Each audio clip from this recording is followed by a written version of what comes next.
Bueno, pues encantado de saludarles y de estar con ustedes y muchas gracias al padre Milton Bustamante que me ha invitado para esta conferencia sobre lo que es el Valle de los Caídos y especialmente desde un punto de vista espiritual y lo que significa en la vida de la Iglesia en España.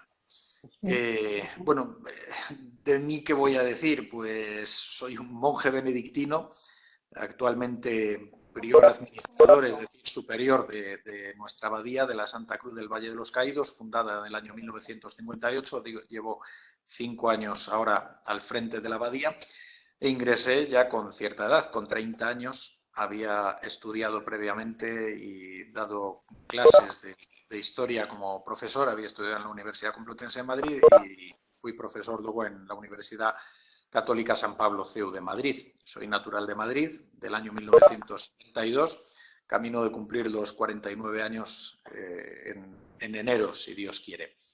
Y bueno, pues me ha tocado en este tiempo pues estar al frente de algunos momentos muy complicados de la vida y de la historia de nuestra abadía y de España, como muchos sabrán. Y bueno, pues no sé si quiere usted comentar alguna cosa más o entro ya en el tema, padre Nilton. Pero si nos podría explicar por qué se inclina a la vida benedictina, a la vida contemplativa. Muy bien. Bueno, pues la verdad es que estos días me lo han preguntado algunos jóvenes y en mi caso pues fue un proceso bastante largo. Es curioso porque es una vocación que brotó de niño, que me brotó con 12 años, una atracción notablemente fuerte a la vida monástica, pero que hasta los 29-30 no vio su realización y también en gran medida por el consejo, por la guía de los padres espirituales, de los maestros espirituales que Dios fue poniendo en mi vida, fundamentalmente dos.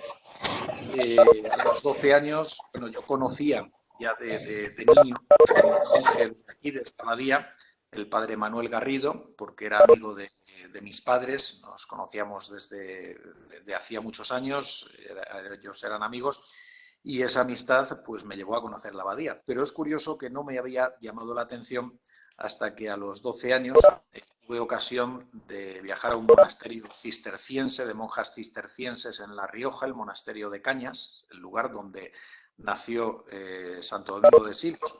Y allí había también un monje cisterciense que estaba como capellán de ellas.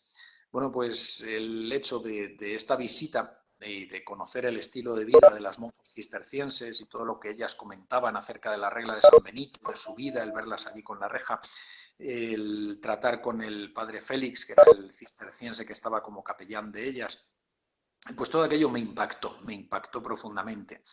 Y bueno, el motivo de ir fue que la familia de mi padre era parte alavesa y parte riojana, la de mi madre era gallega. Entonces siempre íbamos allí en verano unos días y bueno, pues me tocó y a la vuelta mi padre me iba comentando lo que era la vida monástica, yo le iba preguntando y qué órdenes había y que me fue poniendo al día. Y al llegar a Madrid pues dije que yo quería ser monje cisterciense. Bueno, pues un poco o sea, la inocencia de un niño, pero con el tiempo pues eso iba rebrotando.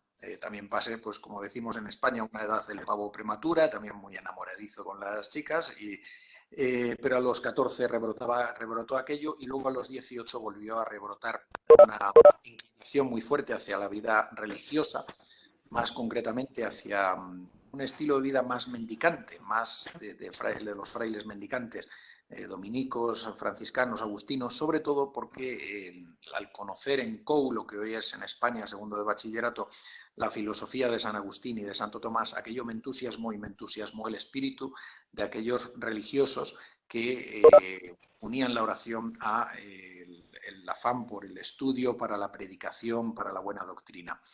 Pero, sin embargo, pues el consejo que recibí entonces fue el de hacer una carrera para, bueno, puesto que no estaba segura la cosa y también pues en algunas de estas órdenes existía una difícil situación interna, muchas veces, pues, crisis que había venido a partir del posconcilio, bueno, pues decidí efectivamente, por el consejo que recibí, incluso de mi propia familia, posponer esto y estudiar la carrera de Geografía e Historia. Tuve la duda entre Filosofía e Historia y finalmente me incliné por Geografía e Historia, de cara incluso a estudiar las órdenes religiosas. Y en el transcurso de la carrera volvió más la inclinación a una claramente hacia la vida monástica, dado sobre todo que pues al leer una biografía profunda de San Bernardo de Claraval, me entusiasmó su figura y me atrajo lo que era el estilo de la vida monástica más dedicada a la oración, la contemplación, el trabajo, la lección divina. Y a lo largo de la carrera, pues fui avanzando con mis dudas, empecé con una dirección espiritual, un padre espiritual, monje Jerónimo, el padre Antonio de Lugo, que me marcó mucho a lo largo de mi vida. Y pues también tuve mis dudas con la posibilidad de la vocación matrimonial. Incluso tendría un noviazgo con una chica también durante un tiempo, que bueno, aquello no funcionó, pero hemos continuado con muy buena amistad. Y al término de la carrera, este monje me indicó que hiciera la tesis doctoral. Bueno, pues él entendió que era lo mejor en aquel momento para seguir aclarando una serie de cuestiones y así lo hice. Y al término, cuando ya, bueno, hice entre tanto también el servicio militar como oficial de complemento. Y pues cuando ya terminaba el tiempo de la tesis doctoral y de la beca que tenía, ocupé una plaza de profesor en la Universidad de San Pablo CEU de Historia. Y este monje en este tiempo final empezó con un Alzheimer ya muy avanzado y bueno, pues empecé una dirección espiritual con otro sacerdote, Luis Fernando de Prada, que me estuvo dirigiendo en la parte final. Que es el director de Radio María, entonces estaba de capellán en el CEU. Y con él tuve ya la orientación final. Aquella inclinación proseguía, seguía también una fuerte inclinación hacia el matrimonio, pero latía muy fuertemente una inquietud muy grande hacia la vida religiosa y concretamente mi duda final fue entre la Orden de la Cartuja y la Orden Benedictina, puesto que había hecho la tesis doctoral sobre la Cartuja, los cartujos en España en los siglos XV y XVI, me enamoré de la Cartuja y bueno, pues fue la duda final, hice una prueba en la Cartuja, pero allí, en la Cartuja de Miraflores de Burgos, pero allí bueno, pues comprendí que dentro de una llamada a la vida monástica tenía también una inclinación muy fuerte a bueno, poner al servicio de la Iglesia, al servicio de los hombres, aquellos dones que Dios me había dado también pues para el estudio. Es decir, una vida monástica más abierta a un cierto apostolado exterior, diferente del que hay en la Cartuja, que es puro apostolado de la fe y de la oración. Entonces, contrastándolo con el director espiritual, él me lo confirmó que él también lo veía más así y finalmente ya me orienté hacia los benedictinos. ¿Qué fue lo que me llamó también en aquellos ejercicios espirituales? Pues fundamentalmente a ese amor intenso a Dios y de querer dar mi vida a Dios como en respuesta y agradecimiento por todo el amor que ha volcado en mí y hacer partícipes a toda la humanidad, porque el amor del monje no es o de la monja contemplativo no es un amor egoísta que se queda solo en una relación entre Dios y el alma del monje o de la monja, sino que sea ser universal, un celo por la salvación de las almas, fue también sobre todo una espiritualidad de reparación, un amor de reparación, es decir, de amar al amor que no es amado, como diría Santa Margarita María Alacoque. Un deseo de reparar todas las ofensas que se cometen contra Dios nuestro Señor, contra el Sagrado Corazón de Jesús, contra el Inmaculado Corazón de María, de dar a Dios mi amor por aquellos que no le aman y que Él también, pues a través de mí, lo derrame sobre ellos.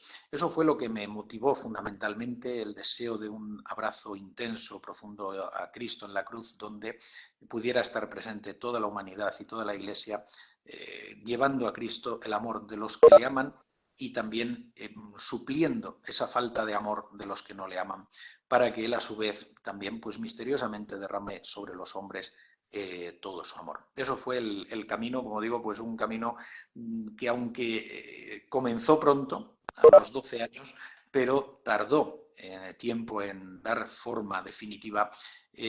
También es cierto que todo aquello me afianzó después, una vez habiendo entrado, y de todo ello doy gracias a Dios y a las dos personas que me fueron guiando en este tiempo. Muchas gracias. Bueno, y ahora que está ya usted como valle, como prior allí, pues cuéntenos, explíquenos toda esta parte espiritual relacionada con el Valle de los Caídos, ¿no? El motivo por el cual fue fundada, qué es lo que se hace ahora mismo, los mártires, la escolanía, los frailes, bueno, los monjes concretamente. Bueno, pues... Muy bien, muchas gracias.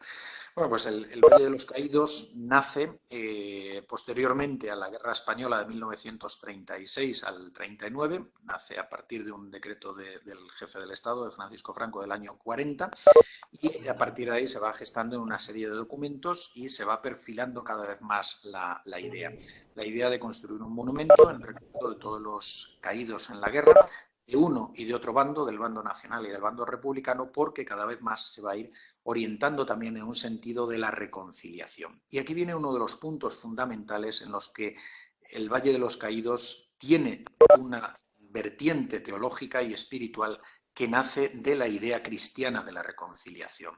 Cristo nos ha reconciliado con el Padre. Cristo, el Hijo de Dios, hecho hombre, nos ha reconciliado con Dios. Nos habíamos apartado de Dios por el pecado original y todos los pecados subsiguientes, y Cristo, a través de su sacrificio redentor en la cruz, nos ha reconciliado con el Padre. Y en la cruz, precisamente, Cristo nos ha enseñado a reconciliarnos también entre nosotros. Cristo desde la cruz ha perdonado al buen ladrón y le ha ofrecido el paraíso al arrepentirse en el último momento. El último robo que comete el buen ladrón es el robo del corazón de Jesús. Consigue robar el amor y la misericordia de Jesús en la cruz.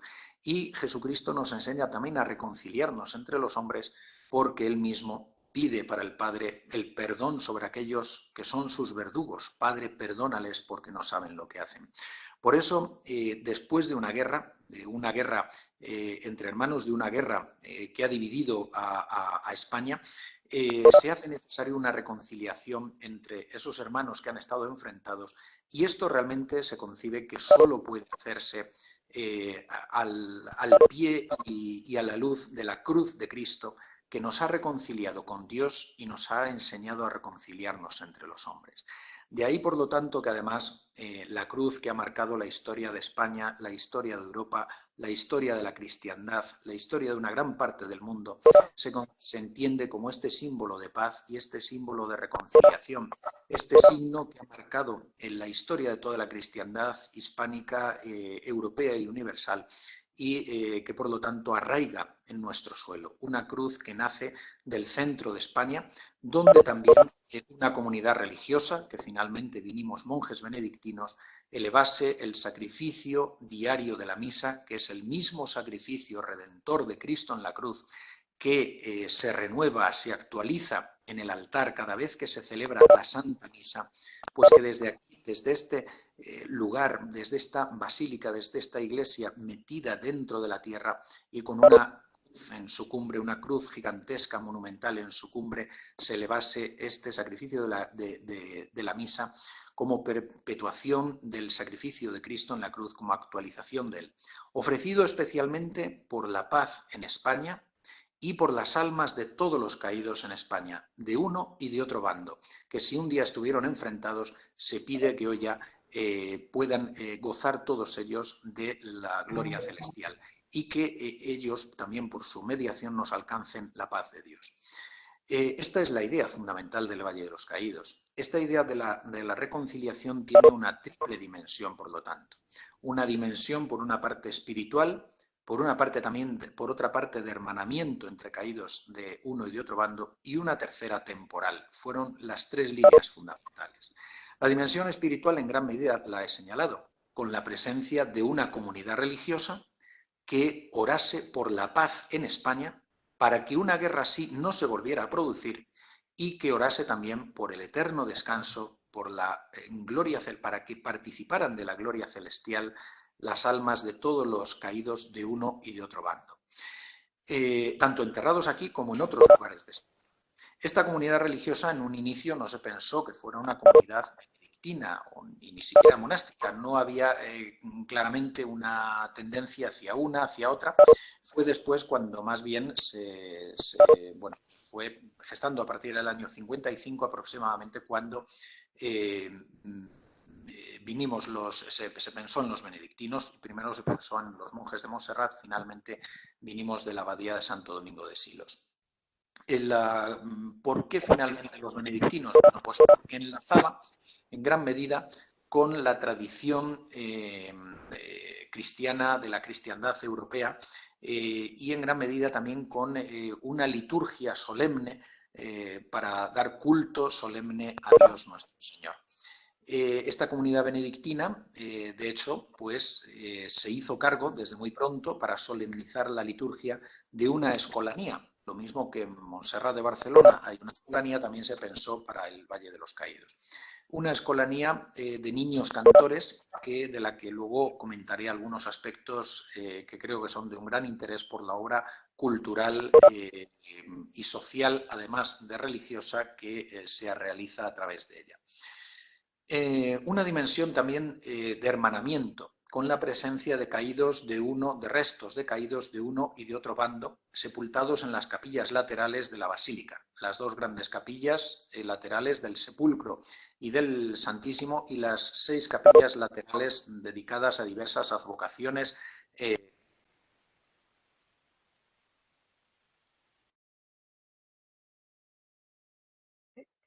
comunes, entonces resultaba difícil, y que además se sabe que se había procedido a la reducción de restos que se realizó en algunos cementerios y vinieron en algún caso ya los restos reducidos. Por lo tanto, la cifra puede elevarse en un número bastante significativo también. La mayor parte son caídos en frente de batalla y fundamentalmente el núcleo mayor pertenece a la batalla del Ebro, aunque hay prácticamente de cementerios de toda España. Y cabe destacar que además no están separados unos a un lado, otros a otro, nacionales a un lado, republicanos a otro, no, están mezclados unos con otros.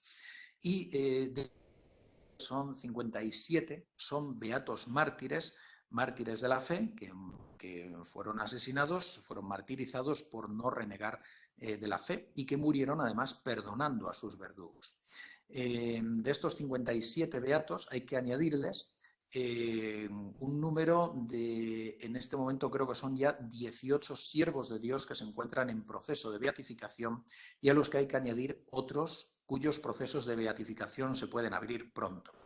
Estos 57 beatos y siervos de Dios representan a todos los estados de la vida cristiana, hombres y mujeres, jóvenes y mayores, laicos, sacerdotes diocesanos, religiosos y religiosas. Hay algunos casos que son pues especialmente significativos porque eran personajes destacados en la época, como es el padre José Gafo, dominico, apóstol social, apóstol del sindicalismo católico, apóstol entre los obreros, o casos de un martirio impresionante como fue, por ejemplo, el de las adoratrices, que de un grupo de 23 hay 7 aquí, que murieron ejemplarmente con una alegría y una entereza, iban cantando hacia la muerte y el propio chofer del camión, de la camioneta, fusilamiento, volvió diciendo a su mujer,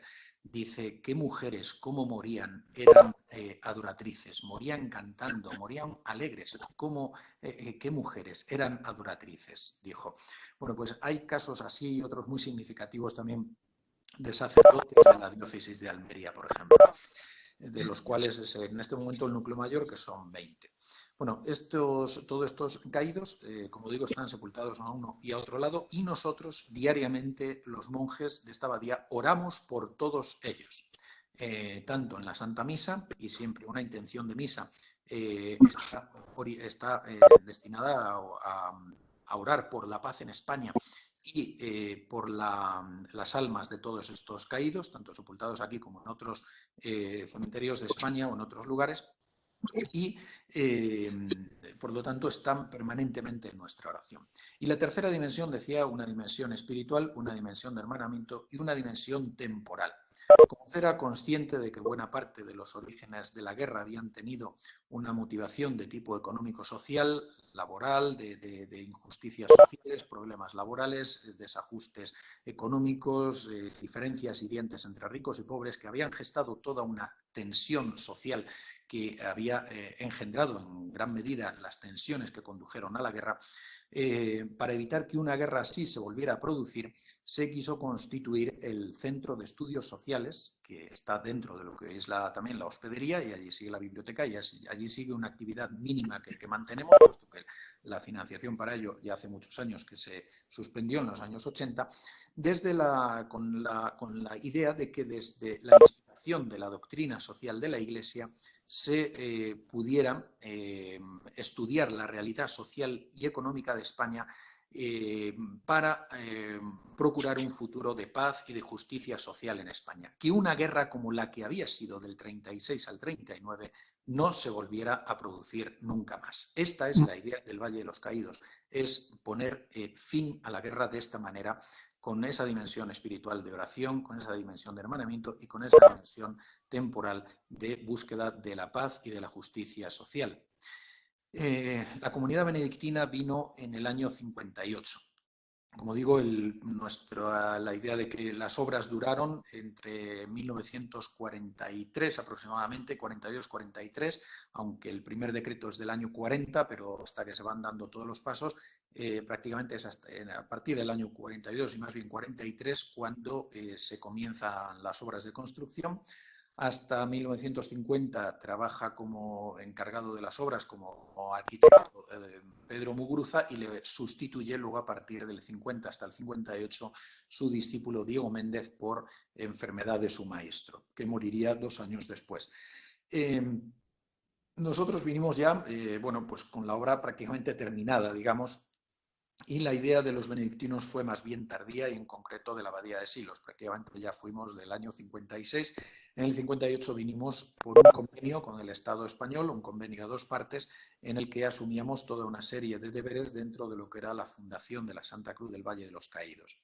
Entre ellos, pues la dirección del Centro de Estudios Sociales, en el cual no éramos los únicos responsables, pero sí los directores, o la dirección, la escolanía, la atención espiritual, la hospedería, etc.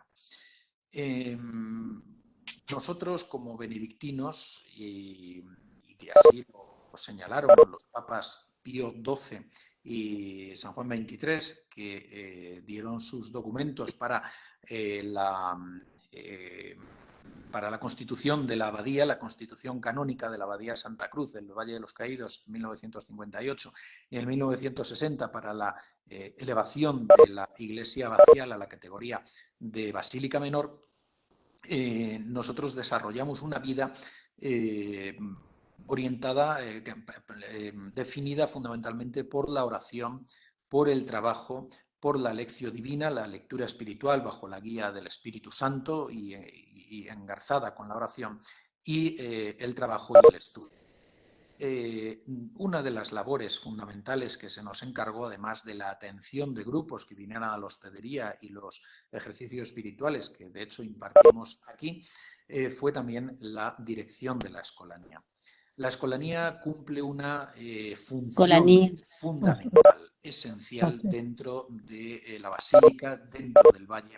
Es uno de los elementos que da mayor vida aquí y que al mismo tiempo bebe también de la vida de la comunidad benedictina. La escolanía nace al calor de la vida benedictina y al mismo tiempo contribuye poderosamente a ensalzar el culto divino que la comunidad benedictina realiza en la basílica. La escolanía nace para ensalzar el culto divino, pero digamos que tiene unos antecedentes ya en los niños oblatos que había en el monasterio de Silos, y en toda la tradición de las escolanías benedictinas y de catedrales en la Edad Media. ¿Qué es la escolanía? Es un colegio de niños cantores que diariamente canta la Santa Misa en la Basílica, y además, dado su prestigio y su conocimiento internacional, ofrece también conciertos y giras en España y en otros países del mundo, habiendo viajado incluso a Japón, a Ucrania en enero de este año, a Chile, a Tierra Santa, a Polonia, a Francia en varias ocasiones, a Bélgica y a varios países más. Pero su finalidad es fundamentalmente litúrgica, es llevar almas a Dios y es alabar a Dios con su canto. La escolanía tiene unas características muy peculiares, sobre todo por que la hacen ser única entre las escolanías de niños del mundo, sobre todo por el cultivo del canto gregoriano, además del aprendizaje de instrumento y del aprendizaje, por supuesto, del lenguaje musical, del solfeo, digamos el alfabeto de la música. La escolanía cultiva sobre todo el canto y muy especialmente, además de la polifonía sacra y algo de profana, el canto gregoriano y el canto monódico medieval en otras formas también el canto hispano. En esto bebe espiritualmente, es uno de los elementos también de la espiritualidad del valle, el cultivo del gregoriano. Es algo que ha estado vinculado a la tradición benedictina. El gregoriano nace entre finales del siglo VIII e inicios del siglo IX, en la época del Imperio Carolingio, como fusión de dos cantos anteriores, el canto romano y el canto galicano, y esto lo hemos cultivado en los monasterios benedictinos a lo largo de la Edad Media y hasta nuestros días. A mediados del siglo XI comienza a escribirse de unas formas nuevas el gregoriano, aparece el tetragrama. Previamente se escribía con neumas, in campo aperto, como se dice en italiano, y cuando en el siglo XIX, después de que la vida benedictina había desaparecido por la Revolución Francesa en Francia y posteriormente por las revoluciones liberales en otros países de Europa, entre ellos España, la vida benedictina comenzó a restaurarse. Y en Francia lo hizo don Guéranger en la abadía de Solesmes. Nosotros, como hijos de la abadía de Silos, pertenecemos a la congregación benedictina de Solesmes. Congregación que se ha destacado de un modo muy singular por la restauración litúrgica, por el cultivo de la liturgia, el culto divino, y por el cultivo además del canto gregoriano como canto litúrgico propio de la Iglesia romana latina, de la Iglesia occidental. Bueno, pues los niños de nuestra escolanía son los únicos de un coro de niños del mundo que aprenden el gregoriano en toda esta tradición al calor de una abadía benedictina, con el aprendizaje no solo del pentagrama, no solo del tetragrama gregoriano, sino además de la escritura neumática antigua, pudiendo valorar cómo se compuso el gregoriano, por qué se compuso así, como el canto de la palabra de Dios que quiere alabar a Dios con su propia palabra, que es la palabra de la Sagrada Escritura. Bueno, pues este es uno de los elementos característicos y es uno de los elementos que hace singular al Valle de los Caídos y que hace singular a esta escolanía de la abadía benedictina. Cabe destacar también cómo algunos de los documentos, volviendo a otros aspectos de la espiritualidad del lugar, los documentos que fundamentalmente marcan la vida espiritual del lugar, además, por supuesto, de nuestra regla benedictina y de las constituciones de la Congregación de Solesmes que nosotros observamos, dos documentos que de un modo singular resaltan son el documento de Pío XII, Stat Crux, por el que erige la abadía, y el documento también de erección, de consagración de la basílica por Juan XXIII. Ambos inciden en el valor de la reconciliación al pie de la cruz. Ambos inciden en el signo de la cruz como signo que ha caracterizado a la cristiandad europea y la historia de España. Ambos inciden en la importancia de la presencia benedictina para mantener todos estos valores y para asegurar que sea un lugar de culto, un lugar de oración, un lugar donde las personas puedan encontrar a Dios, un lugar de paz. Ciertamente, y esto lo experimentan muchas veces, sobre todo las personas que vienen a nuestras hospederías, a la hospedería externa o también incluso a compartir con nosotros unos días en un régimen de mayor cercanía, en lo que llamamos la hospedería interna, para varones que pueden compartir unos días nuestra vida con los monjes benedictinos, incluso asistiendo a nuestras comidas, al refectorio, que racionalizamos las comidas en silencio, escuchando una lectura de historia de la Iglesia, una lectura del magisterio, una lectura espiritual. Una de las características de la espiritualidad benedictina es la hospitalidad, la acogida, lo que nos comunica en todas las personas que pasan por aquí y que participan de esta acogida, de esta hospitalidad, o que asisten a alguno de nuestros actos litúrgicos, es la impresión profunda de paz y de espiritualidad que aquí se respira y que aquí han obtenido. Personas que si vienen sin prejuicios o incluso a veces viniendo con prejuicios, pero algo abiertos, se encuentran con esta realidad y cambian por completo en su manera de percibir el Valle de los Caídos, porque se encuentran con un lugar de paz, con un lugar de oración, con un lugar donde se hace evidente la presencia de Dios y independientemente de las características y connotaciones históricas y políticas que algunos les quieran dar, aquí sobre todo lo que resalta es que se puede respirar de verdad la paz y la presencia de Dios. Quien ha venido aquí, quien ha participado de alguno de nuestros actos litúrgicos, quien ha conocido la escolanía, quien ha pasado aquí unos días, se ha podido llevar esta impresión, que es la impresión que estos papas, que estos pontífices romanos quisieron imprimir a través de esos documentos. Impresión que también se llevó el entonces cardenal Ratzinger, el Papa Benedicto XVI, cuando en los años 80 hizo una visita a este lugar. Venía solamente pudiendo contar con media hora y se quedó 3 horas porque le impactó tanto el lugar que no deseaba salir de aquí. Le impactó la cruz, le impactó la construcción de la basílica, le impactó la presencia de la comunidad benedictina y valoró pues, muy positivamente todos estos aspectos que los que luego serían sus predecesores, Pío XII y Juan XXIII, resaltaron. Es una impresión que también se llevan muchas personas de otros ámbitos de la cristiandad. Por ejemplo, aquí vienen también muchos cristianos de Oriente, tanto católicos como ortodoxos. Es muy frecuente la presencia de católicos ucranianos, tenemos incluso alguno en la escolanía, la presencia también de ortodoxos de Rusia, de Rumanía, del Patriarcado de Constantinopla y de otros lugares, y les ha impresionado mucho todo lo que es el elemento espiritual, la vida espiritual que se percibe en el Valle de los Caídos. No sé, Padre Nilton, si quizá quiere que comente alguna cuestión más o vamos ya cumpliendo los límites de tiempo. Si usted tiene alguna cuestión más para explicarnos, no hay problema, no tenemos un límite determinado de tiempo, digamos, ¿no? Pero bueno, creo que es importante que quede claro lo que usted ha dicho, que el Valle de los Caídos no tiene una connotación política, ¿no? Que muchas veces es la que se suele dar o se suele relacionar con esa actuación política y por lo tanto de ahí también viene esa parte perseguida. Entonces quede claro con esta conferencia que usted nos está dando, esa parte espiritual que tiene el Valle de los Caídos, que es a veces la más desconocida. Nos fijamos mucho en esa parte controversial de pelea, de lucha, que viene bien conocerlo para apoyarlo, para rezar, pero que conozcamos para amar mucho más el Valle de los Caídos, esa parte espiritual que usted nos ha comentado.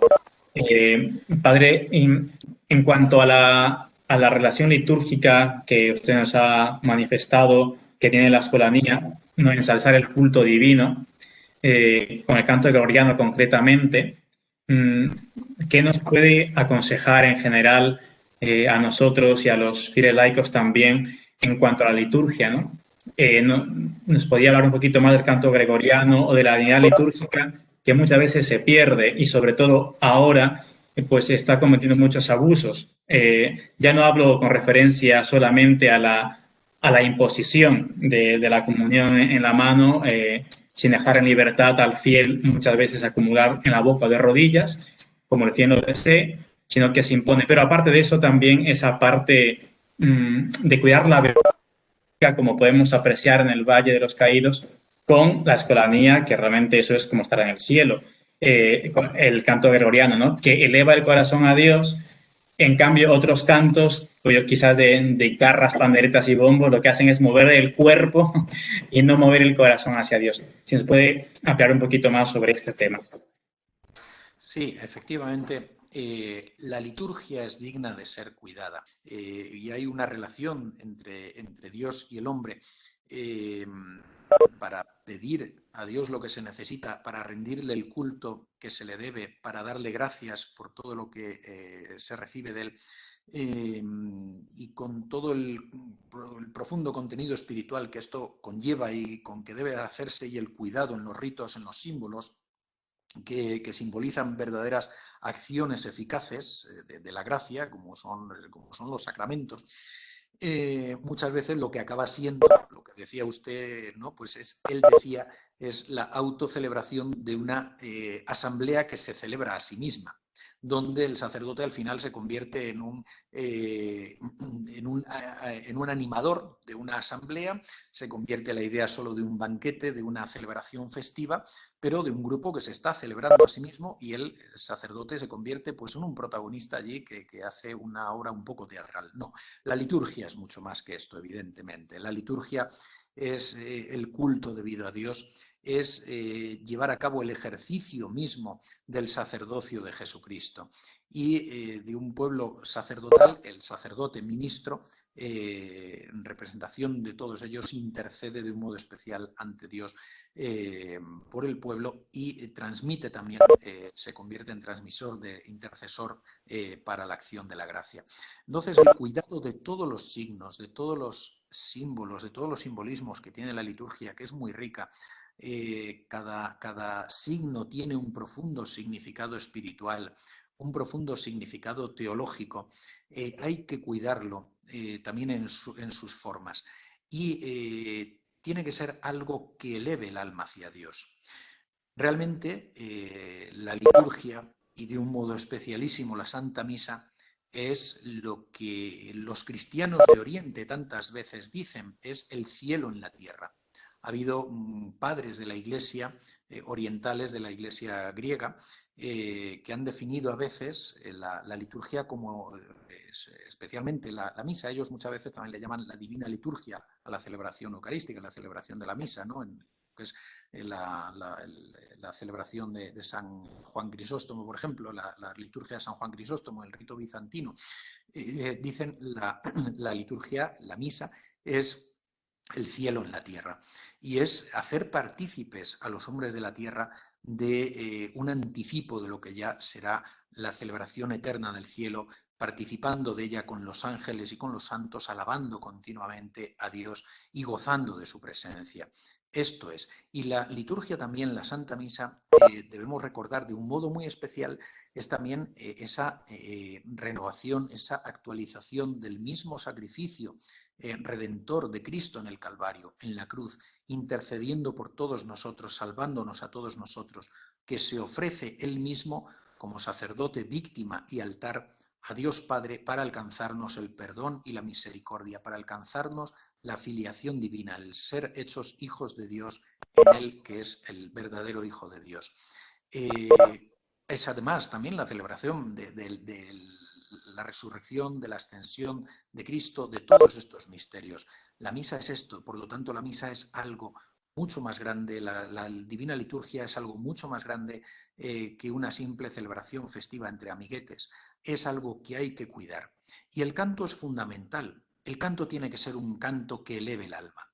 Tiene que ser un canto que fundamentalmente además esté constituido sobre textos de la Sagrada Escritura, que es la palabra de Dios, y en todo caso también sobre textos de larga tradición litúrgica o textos compuestos, pueden ser recientemente, pero de una profunda piedad y de una calidad litúrgica incuestionable, de una calidad teológica incuestionable.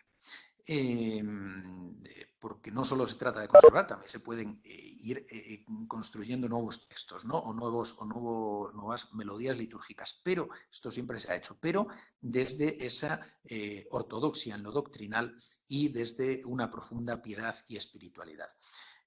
¿Por qué el valor señalo también de los textos de la tradición cristiana y de la Sagrada Escritura? Pues porque fundamentalmente en la liturgia nos manejamos, como decía San Pablo, con salmos, himnos y cánticos inspirados. Es decir, nos manejamos con la palabra de Dios, las lecturas también de la liturgia, tanto en los ritos orientales como en los ritos occidentales, principalmente el romano. La parte de la Sagrada Escritura, la parte de la palabra de Dios es fundamental. Jesucristo, podemos decir que es la palabra, más aún es el verbo, es el logos. Entonces, nosotros escuchamos la palabra de Dios que nos habla, que nos interpela y que eleva nuestras almas hacia Él, que nos ofrece incluso cómo alabarle, cómo levantar nuestras súplicas, como son los salmos. Y sobre todo nos ilumina a través del Evangelio. Bueno, pues los textos de la liturgia, tanto en el canto bizantino, que es el canto litúrgico fundamental más difundido en el Oriente cristiano, en toda la parte de cultura bizantina, digamos, griega y eslava, y el canto gregoriano.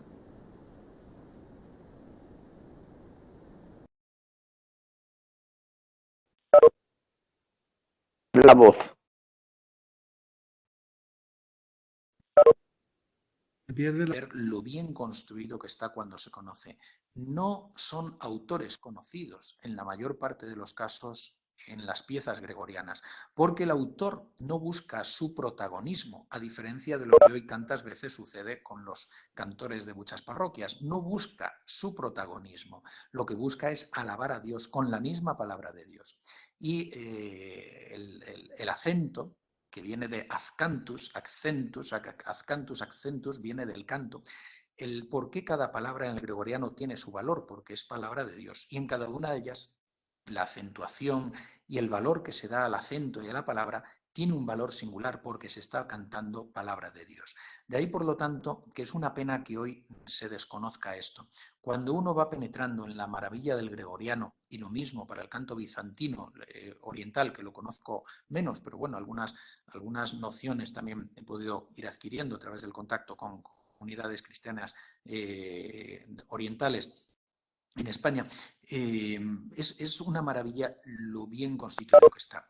¿Qué se podría hacer? Bueno, pues sería necesario, creo yo, una nueva catequización a través, una nueva catequesis de la liturgia, de explicar lo que son los sacramentos, de explicar cómo se celebran los sacramentos, que eso es la liturgia básicamente y esa alabanza de Dios constante, de explicar lo que es la liturgia, de explicar las partes de ella, de explicar el por qué la solemnidad, el cuidado de los signos, la eficacia de los sacramentos, la eficacia de la gracia que se transmite, y explicar también la importancia del canto. Y si no se entienden los cantos, pues también muchas veces dar la traducción para lo bello que es aquello que se está cantando en el propio texto una vez que se conoce. Pero incluso aunque no se conozca, cuando uno escucha con sus oídos el canto gregoriano o el canto bizantino, se queda maravillado. No necesita muchas veces entender lo que se está diciendo. Hay algo que conmueve el corazón, algo que conmueve sus entrañas y que no es mero sentimentalismo, como pasa en muchas de las composiciones musicales que hoy se aplican para la liturgia, con el guitarreo, con cantos sentimentales, que pueden ser bonitos, pero que muchas veces lo único que mueven es al puro sentimentalismo y mueven en ocasiones, cuando son más rítmicas o más animadas, al cuerpo, pero no mueven al alma en su ente más profundo.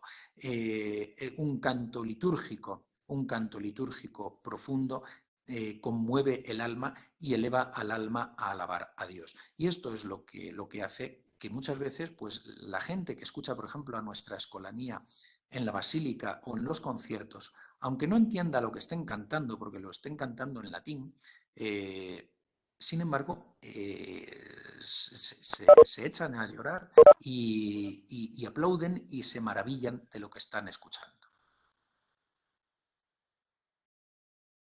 En relación ya del canto, del sentimentalismo y todo lo demás, a quien usted conoce, me parece, don Alberto José González Chávez, sacerdote monseñor, él decía, en son de broma y en son de verdad seguramente, que la guitarra ha hecho más daño que todas las herejías juntas en la iglesia.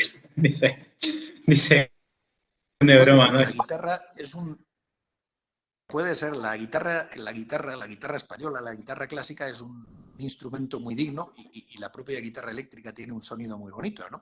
Pero su ámbito es otro distinto realmente de la iglesia. La guitarra, incluso para el ámbito religioso, puede tener lugares que sean más apropiados, como un fuego de campamento, como una excursión, como una reunión. Bueno, pues tiene su lugar apropiado, ¿no? Pero realmente para la Iglesia, yo personalmente creo que efectivamente no ha traído los efectos tan positivos que se creyó que iba a traer a la juventud, que iba... Atrae a veces a jóvenes o a niños en unos primeros momentos, pero está comprobado que al cabo de un tiempo no echa raíces. No son cantos que muevan a lo más profundo, son cantos que se quedan en la superficie, en lo más sentimental. También es cierto que ha habido composiciones y composiciones musicales, ¿no? Y valiéndose de la guitarra. Ha habido algunas que han sido de mero ritmo, movimiento rockero, pop, etcétera, que no han tenido ningún grado de profundización. Ha habido otras que, bueno, pues la propia composición tiene un sentido un poco más profundo, pero a la larga sucede un poco lo mismo. Realmente la permanencia, la pervivencia, la perennidad de un canto litúrgico de larga tradición, de arraigo profundo, como es el gregoriano, el canto bizantino, se da cuenta uno de que hay una parte que no es solo de composición humana, sino que hay una parte que es de inspiración divina, que forma parte de la tradición de la Iglesia. Y en la tradición de la Iglesia incide también el Espíritu Santo. No es solo la musa humana del artista o del cantautor que compone algo en un momento, sino que realmente hay una inspiración del Espíritu Santo sobre aquellos que han compuesto las piezas que se cantan en un canto litúrgico de la tradición de la Iglesia, sea en Occidente o sea en Oriente. Padre, ¿ya han salido vocaciones bien a la orden benedictina o a otras ortodoxas o diocesanos a partir de estar constantemente allí? Bueno, esos días que pasé en el Valle de los Caídos era mañana tarde constantemente canto, ¿no? No, uno no quería ser ahí, como es Pedro, donde está la escolanía justamente. ¿Han salido vocaciones, padre, de ahí? Sí, evidentemente al lado de vocaciones a la vida seglar y al matrimonio cristiano, han salido también numerosas vocaciones a la vida religiosa y sacerdotal. Entre nuestros monjes tenemos varios, algunos ya de cierta edad y otros más jóvenes que proceden de la escolanía. Y también hay antiguos escolanes, antiguos escolanos que hoy día son sacerdotes o seminaristas en algunos seminarios. Y hay sacerdotes también de varias generaciones en diversas diócesis de España, normalmente de las diócesis de donde ellos procedían. O algunos también se entregaron a la misión, a la labor de evangelización, o algunos ingresaron en alguna orden religiosa.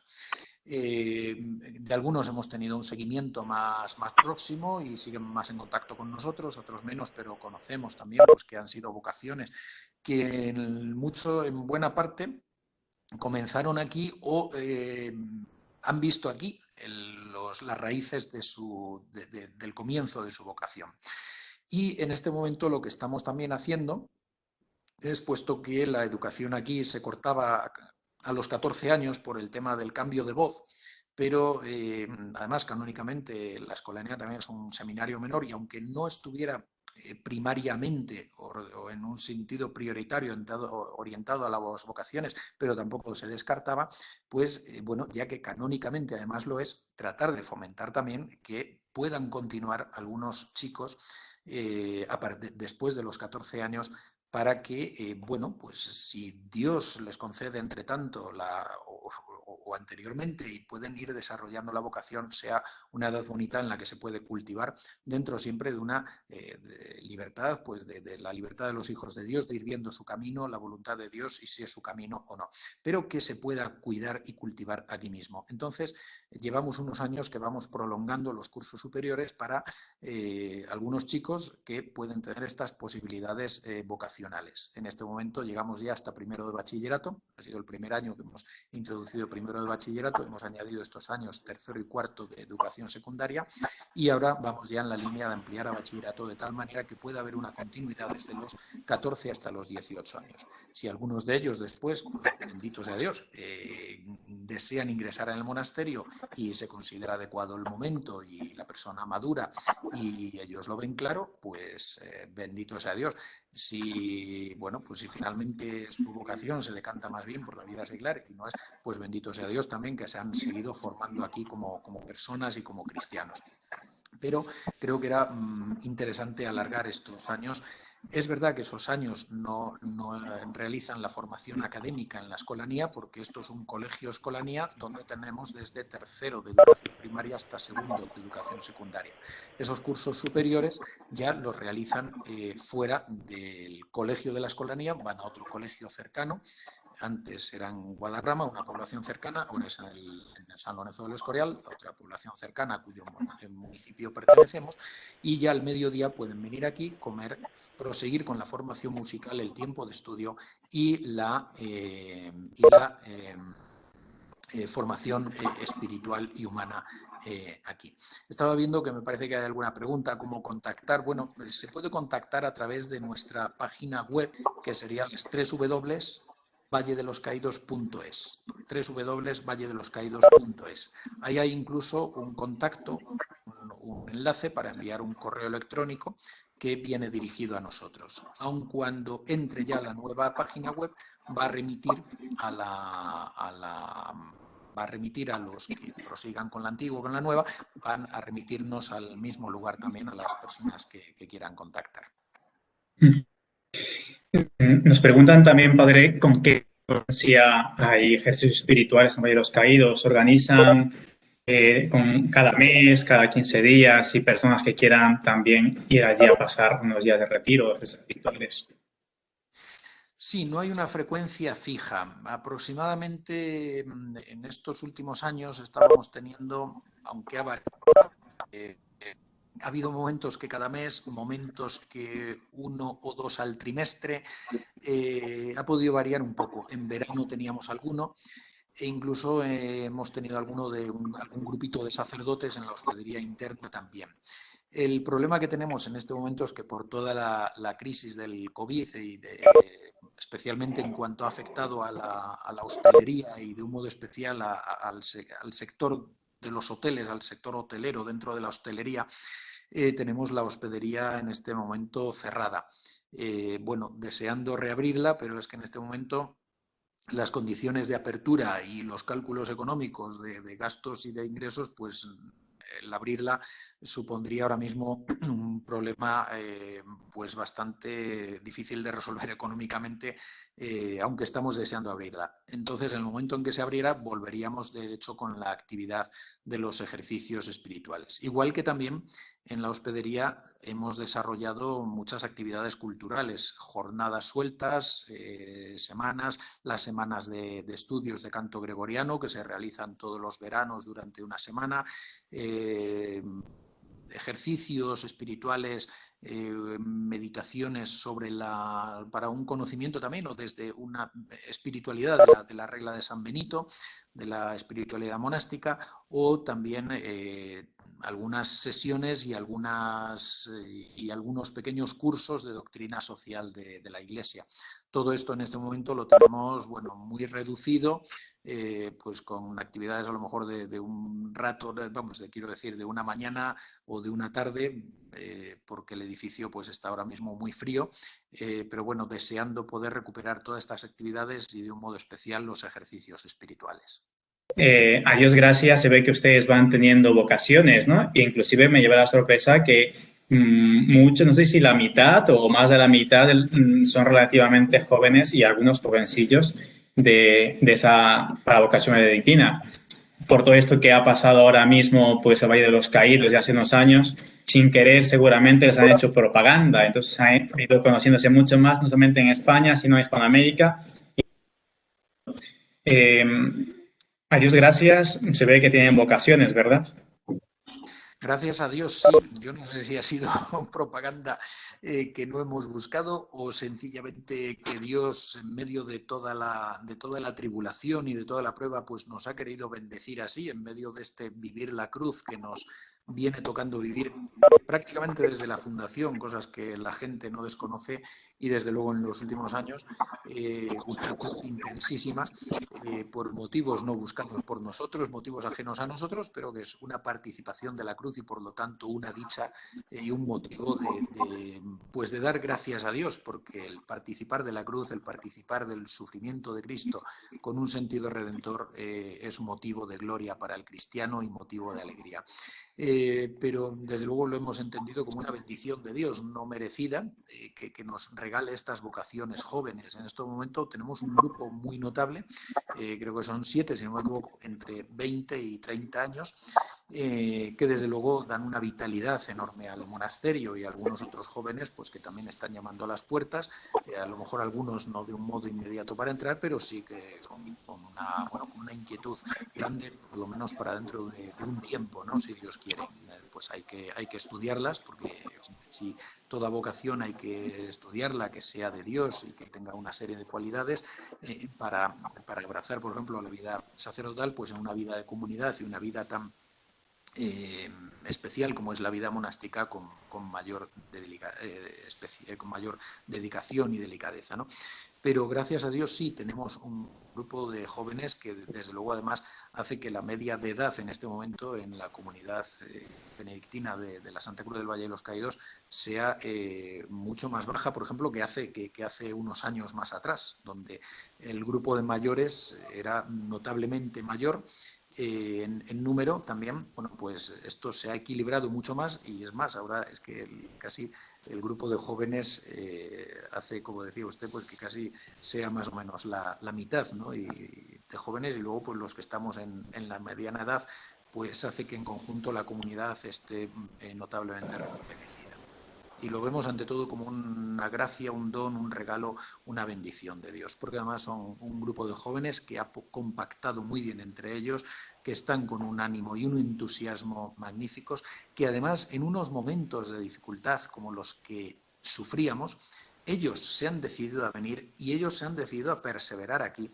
Es decir, son los momentos en que una vocación light pues podía haberse marchado, podía haberse ido, podía haber buscado otro sitio, sin problemas. No, han querido venir aquí.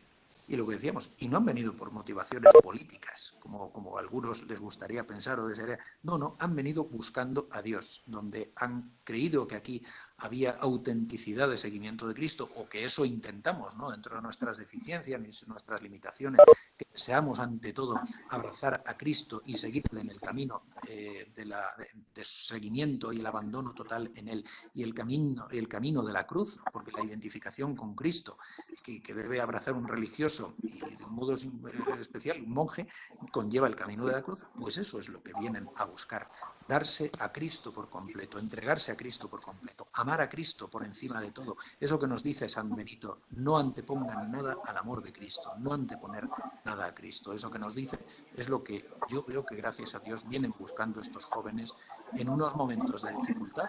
Pues ellos precisamente con mayor decisión no buscan lo fácil, sino lo difícil. Buscan seguir a Cristo y en el camino de la cruz. ¿Qué tipo de formación reciben los escolanos de la formación espiritual, humana? Preguntan si reciben una formación monástica, si también comen... ¿Qué formación reciben los escolanos, padre? Bueno, fundamentalmente ellos, el régimen de los niños, como como se señalan algunas reglas monásticas, ellos llevan una vida aparte de la nuestra, pero influida por la nuestra, ¿no? Al participar de nuestra liturgia, especialmente en la Santa Misa, ellos van entrando en lo que es una de las señas de identidad propias de la espiritualidad benedictina, como es el cultivo del culto divino, el cultivo de la liturgia, del canto y el cuidado en las celebraciones litúrgicas. Eso lo beben, digamos que por ósmosis lo van viviendo, aparte de que se les explica muchas veces, ¿no? Tanto a lo mejor en las clases de música como por parte de los monjes también en la capilla. Muchas veces les explicamos los sacramentos, les explicamos el porqué de esto y aquello en la liturgia, les explicamos aspectos de la espiritualidad cristiana. Se les va tratando de introducir en un ambiente de espiritualidad litúrgica y en un ambiente de oración. Todos los días, por la mañana y por la noche, tienen un rato de capilla con una serie de oraciones de la escolanía y en ocasiones por las noches, además, pues alguno de nosotros les hablamos un poquito, como digo, pues acerca de la vida de algún santo, acerca de alguno de estos aspectos de la liturgia, acerca de la oración. Tratamos, sobre todo, bueno, a medida que son más pequeños, que vayan fomentando más la oración vocal, que vayan aprendiendo toda una serie de oraciones, que se vayan familiarizando con las oraciones, con cómo actuar cuando uno entra en una iglesia, en un lugar sagrado. Y también, y luego, a medida que se avanza un poquito más, tratar de que puedan ir introduciéndose un poquito más en una oración, digamos, un poquito más intensa, más profunda, dentro de que a estas edades es bastante difícil que puedan ir penetrando en todo. En esos grados de oración. Pero bueno, está abierto hacia ello y sobre todo pues a medida que ya son chicos que ya pueden abrirse al campo de la vocación. La vida sacramental para ellos es diaria. Asisten diariamente a la Santa Misa, lo cual yo creo que es único ahora mismo como colegio y como escolanía.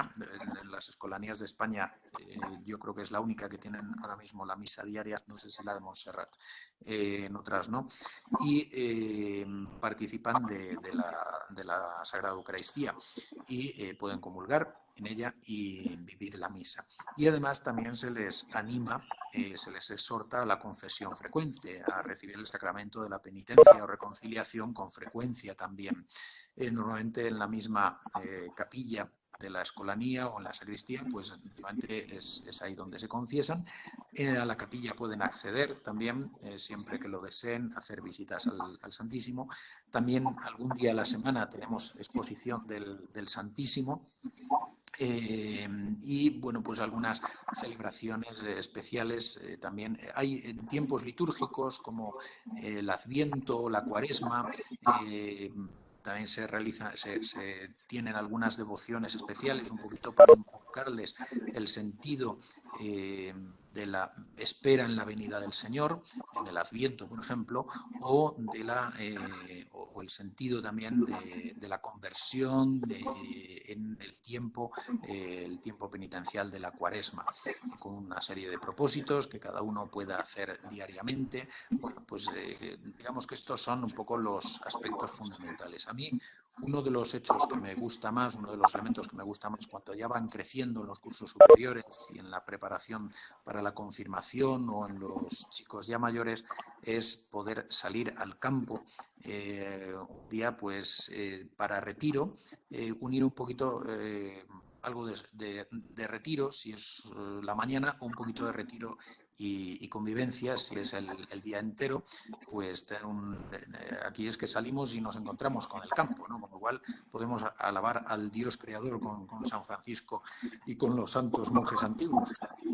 Bueno, pues que ahí cada uno se pueda apartar a una cierta distancia, poder empezar a conocer lo que es la grandeza de encontrar a Dios en la soledad y en el silencio, de escuchar el silencio de esa soledad sonora que nos habla San Juan de la Cruz, de esa música callada que nos habla él, también el doctor místico, en la naturaleza, ¿no? En una naturaleza que alaba a Dios y ahí poder escuchar la voz interior de Dios. Empezar, pues cuando van ya pasando a la adolescencia, empezar a descubrir la interioridad, su interioridad y el contacto con Dios a través de ella. Ese tipo de retiro es muy bonito y luego a lo mejor pues si es el día entero, pues al mediodía nos juntamos, comemos juntos en el campo y luego a lo mejor tenemos otro rato de oración o ya tampoco son adolescentes, tampoco hay que hacérselo a veces demasiado largo, pues también sino un poquito de paseo por el campo, de reír un poco y poder volver, ¿no? Creo que ese es el marco natural y sobrenatural en el que estos niños viven. Creo que puede ser único. Muchas veces, de todas formas, nos da pena no poder hacer aún más con ellos, porque el tiempo lo tienen muy limitado. Junto al tiempo de estudio, el tiempo dedicado a la música requiere un gran esfuerzo, un gran sacrificio.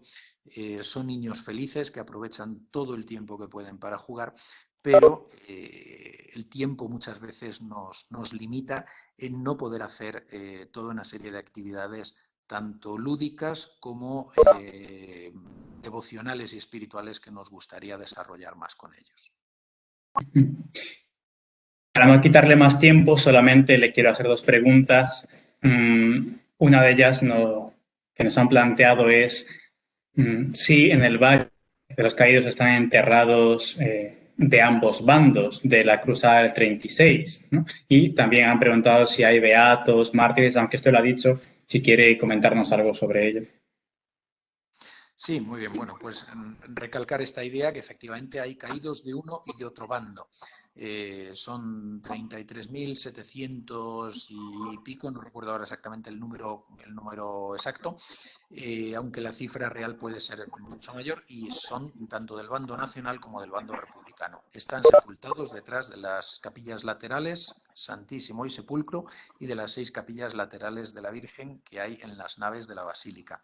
Están entremezclados, o sea, no es que estén los nacionales a un lado, los republicanos a otros, sino entremezclados según fueron viniendo desde el año 1959, 17 de marzo de 1959, que vinieron los primeros procedentes del cementerio de la Almudena de Madrid, hasta los últimos que vinieron en el año 1981 y 1983, por lo tanto años después ya de muerto Franco. A partir del año 83 ya no entraron más caídos de la guerra aquí. Hay incluso 172 personas que están sepultadas en la basílica que no fueron caídos de la guerra, sino que murieron posteriormente, pero pidieron enterrarse aquí y, bueno, por diversos motivos, pues vinieron aquí. De todos ellos, decía antes, son 57 beatos mártires. Y por lo menos estos tenemos identificados. Y hay también en este momento creo que son 18, porque había 12, me parece, más 6 desde ayer, más otros 6, 18 en total, siervos de Dios que ya se encuentran en proceso de beatificación de todos los estados de la vida cristiana, laicos, sacerdotes diocesanos, religiosas y religiosos, hombres y mujeres, desde personas de cierta edad hasta muchos de edades jóvenes. El más joven es un chico, un joven laico de las Juventudes Vicencianas, de la Asociación de la Medalla Milagrosa de Valencia, de 19 años, Rafael Lluc, que tuvo una muerte preciosa, un testimonio martirial impresionante cuando le incitaban los milicianos a renegar de Cristo y a renegar de su fe. Él solo gritaba «Viva Cristo Rey» y murió así dando su vida por Cristo. Padre, y la última pregunta es ¿cómo se puede ayudar al Valle de los Caídos de una manera espiritual de cualquier parte de España, Hispanoamérica o donde estén en la cristiandad, de lo que ahora llaman Europa? ¿Hay una manera espiritual de ayudar? No sé si refieren a grupos de oración o cosas semejantes. Bueno, desde luego la oración es poderosísima y es el arma fundamental del cristiano. La oración llega a Dios y puede ser la oración personal de cada uno o pueden ser grupos de oración que se creen. Aquí, bueno, pues ha ido surgiendo recientemente más grupos de adoración eucarística en el Valle. Ha habido recientemente un grupito de chiquitas jóvenes universitarias, chicas que han empezado a organizar grupos de adoración eucarística que se sumaban a otros que ya había antes. Estos son ahora los de estas chicas, es un notablemente numeroso, abierto, durante varias horas, durante la noche si por el toque de queda se puede y si no durante la tarde, y al que se une sobre todo gente joven, pero incluso también pues personas de otras edades, ¿no? Pero durante todos los periodos que travesamos años en el Valle de los Caídos, han surgido también grupos de oración, aparte de muchas comunidades religiosas que nos tienen presentes en sus oraciones y servicios diarios, de benedictinas, de carmelitas, de concepcionistas, de clarisas, de tantas de vida, de España y de países, fundamentalmente de la hispanidad, de Hispanoamérica. Han grupos de oración también laicos, por hace unos años en la parroquia de San Germán de Madrid había un grupo que rezaba periódicamente el rosario por el valle. Bueno, pues esta iniciativa la han retomado en algunos otros lugares, el rezo del rosario, la exposición del Santísimo, algunas oraciones especiales, o incluso personas que se unen a través de videoconferencia para unirse en oración por las intenciones del Valle y por ayudar a que este lugar de culto se siga preservando, que se siga preservando la libertad de la Iglesia en este lugar como un lugar de culto donde se adora a Dios, donde se ama a Dios y donde realmente se desea que sea un lugar de paz, donde Dios transmita su paz a los hombres y los hombres podamos ser capaces de aprender a vivir en paz. Sobre todo iba en relación, seguramente, porque la gente está preocupada el estado actual que corre el Valle de los Caídos, el riesgo que corre. Hay preguntas sobre eso, pero preguntas que no lo voy a formular para no meternos más en controversia, o sea porque ahora cualquier cosa pueden aprovechar para esto, ¿no? Han preguntado, por ejemplo, sobre la exhumación de Frank, el rito masónico, pregunta que ya contestó el doctor Bárcena en la conferencia anterior sobre la masonería, y otras preguntas semejantes no las vamos a plantear justamente por esto, porque la intención es que se conozca esa parte espiritual de los caídos que es muy desconocida, bueno, poco conocida, más que muy desconocida, poco conocida. Tan precioso justamente esa vida espiritual, como usted decía en sus últimas palabras, pues que se siga amando a Dios, que se dé culto a Dios, que al fin y al cabo es lo que es, ¿no? Yo sé que la gente está muy preocupada por eso, pero todos sabemos por lo que está atravesando el Valle de los Caídos, lo que se pretende. No sé cuánto cierto será que se pretende destruir la cruz, por ejemplo, echarles a ustedes también de ahí. Hay una pregunta que han formulado, por ejemplo, ¿qué pasará con ustedes si al final consiguen sus propósitos? ¿A dónde se irán? ¿Qué pasará con el valle? ¿No? Entonces, bueno, habrá que rezar, o no sé si usted quiere decir algo con respecto a este último. Pues muchas gracias. Dios es el Señor de la historia, Cristo es el eje de la historia y el Espíritu Santo va guiando la historia de la Iglesia. Y nosotros, desde esa perspectiva providencialista, desde esa visión providencialista de la historia y desde una perspectiva de una orden como la nuestra, que lleva tantos siglos de historia, desde el siglo VI existiendo, y desde una vida monástica que lleva desde el siglo IV y desde una historia de la Iglesia que lleva 21 siglos, es como miramos las cosas, con esa paz y con esa serenidad arraigada en Dios. Stat crux dum volvitur orbis, era como se titulaba esta conferencia, que es el lema de la Cartuja. Eso es, Stat crux dum volvitur orbis, la cruz permanece mientras el mundo cambia, mientras el mundo da vueltas, mientras el mundo gira, mientras el mundo cambia. De hecho, el abad anterior, el padre Anselmo, su lema como abad fue Stat crux, permanece la cruz, la primera parte del lema. Bueno, pues nosotros desde esa perspectiva providencialista de la historia, desde esa perspectiva también de una tradición de 15 siglos de historia como tiene nuestra orden la orden benedictina desde el siglo VI, nos movemos en esa confianza en que Dios es el Señor de la historia, que el Espíritu Santo nos guía. Y, como decíamos antes, la fuerza, sobre todo, está en la oración. Tiene una fuerza misteriosa. Santa Teresa Benedicta de la Cruz, Edith Stein, tiene algunos textos donde incide en esto, mirando a la figura de Santa Teresa, cómo la oración escondida puede mover los hilos de la historia, porque mueve a la providencia a actuar, aunque no lo registren muchas veces los libros de historia. A pocos kilómetros de aquí, otra santa carmelita, Santa Maravillas de Jesús, recibió la promesa del corazón de Jesús cuando le pedía que fundase en el Cerro de los Ángeles, en el centro geográfico de España, que se había consagrado España allí al Sagrado Corazón de Jesús. Le pidió que en ese monumento, que estaba solo, construyera un Carmelo donde esas almas escogidas de las carmelitas fueran el bálsamo que curase las heridas abiertas en su divino corazón por los pecados de los hombres, porque decía: mi corazón necesita ser consolado. Y ahí le hizo una promesa preciosa que dijo: España se salvará por la oración. Esto se une a esa promesa que también la Santísima Virgen hizo en el siglo XIX a San Antonio María Claret. En el rosario está cifrada la salvación de tu patria. Bueno, pues nosotros confiamos fundamentalmente en la fuerza de la oración, que puede mover a la providencia divina a proteger este lugar, y en cualquier caso sabemos que nos movemos dentro de los brazos del amor providente de Dios sobre nosotros, sobre nuestra historia.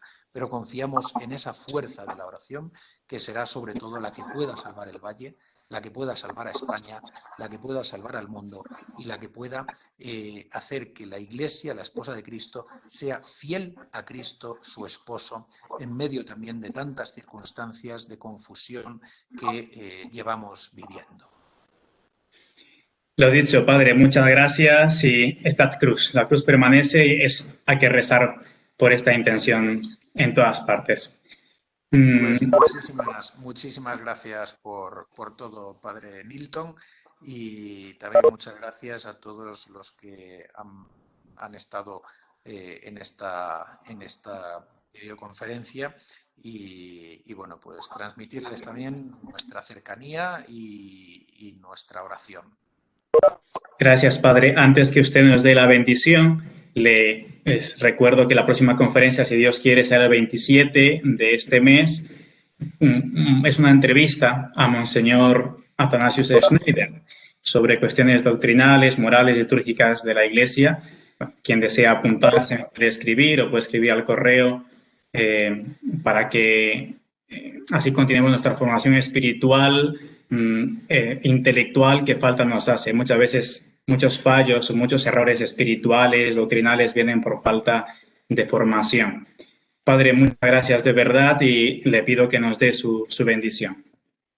Muy bien, muchas gracias a todos y les doy la bendición. Gracias a usted, Padre Nilton, gracias a todos ustedes, y gracias también a tantos mensajes que estoy viendo de comunión, de oraciones y de apoyo al Valle.